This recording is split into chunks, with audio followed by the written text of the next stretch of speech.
Hello, my name is Joe. My partner Joshua. We are going to be countering their claims that the U.S. needs mandatory conscription to provide national security from China and to create better benefits to the U.S. the domestic U.S. For our first point, they said China was a threat to the U.S. as it's increasing its military spending. In globalsecurity.org, they wrote that on the 4th of March 2011, it was reported that China would spend $91.5 billion on the People's Liberation Army, Navy, and Air Forces next year. The rise accounted for 6% of China's national budget. So they're only using 6% of their budget in order to fund their army and military. And the U.S. request for this last year, according to the same source, was $553 billion, the 2012 budget, which greatly outweighs that of China. So although China is increasing, as they said, it's relatively small compared to our total spending in our military forces and development. And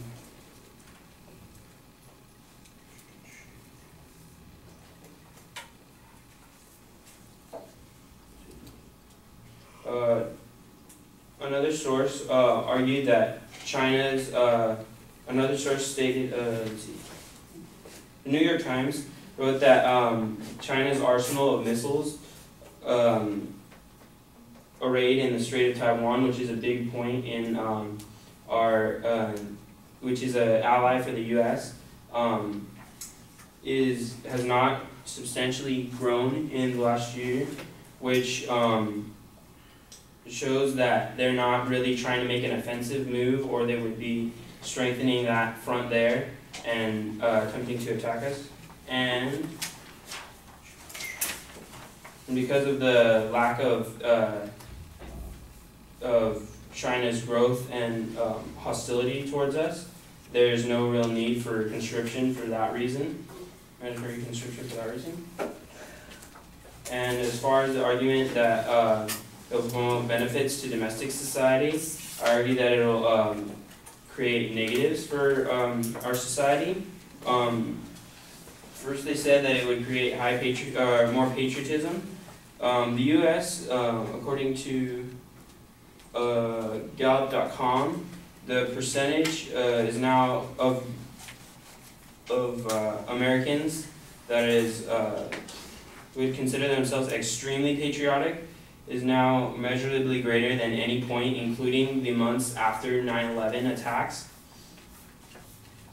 which shows that even though there's no serious threat to America, and even though people don't believe in a lot of the policies that the American military is currently pursuing, such as the war in Iraq and Afghanistan, they're still very supportive and patriotic regardless of whether or not their son or daughter was conscripted into the military. 1 in 3 Americans now say that they are extremely patriotic, according to the same source. That's on the highest ranked level, that's 32% of America, which is not even the total.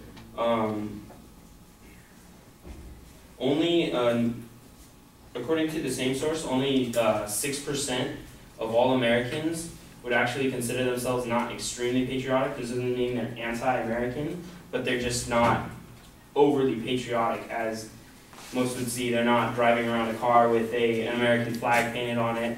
They're not but they still are citizens of America and are somewhat supportive of the military. They have respect for what they do. Also, it would have negative effects, as military areas around military bases tend to have greater violent crime rates than other areas.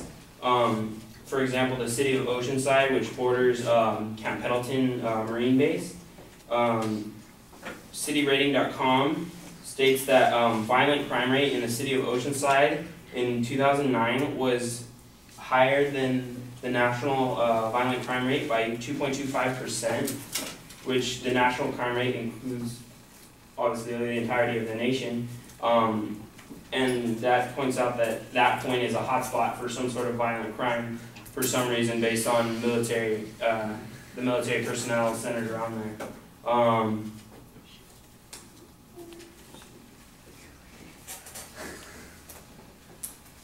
Also, they have negative effects on the health of veterans. Increasing numbers of U.S. troops have left the military with damaged bodies and minds. The government expects to be spending, according to CBS News, the government expects to be spending $59 billion next year $billion a year to compensate in injured warriors in 25 years. And that would be a significant cost not only to the government itself, but to all the families of these warriors who are coming home injured from their services as a military. And it would also have a negative effect on the military family units.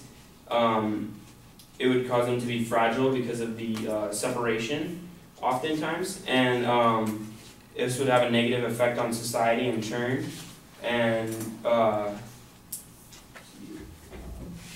PTSD Support and Information states that 3,325 Army officers' marriages ended in divorce, up 78% from 2003. And for enlisted personnel, the number was 7,152 divorces last year, which is 28% more than 2003. And so it has a negative effect on the families and also on society in turn.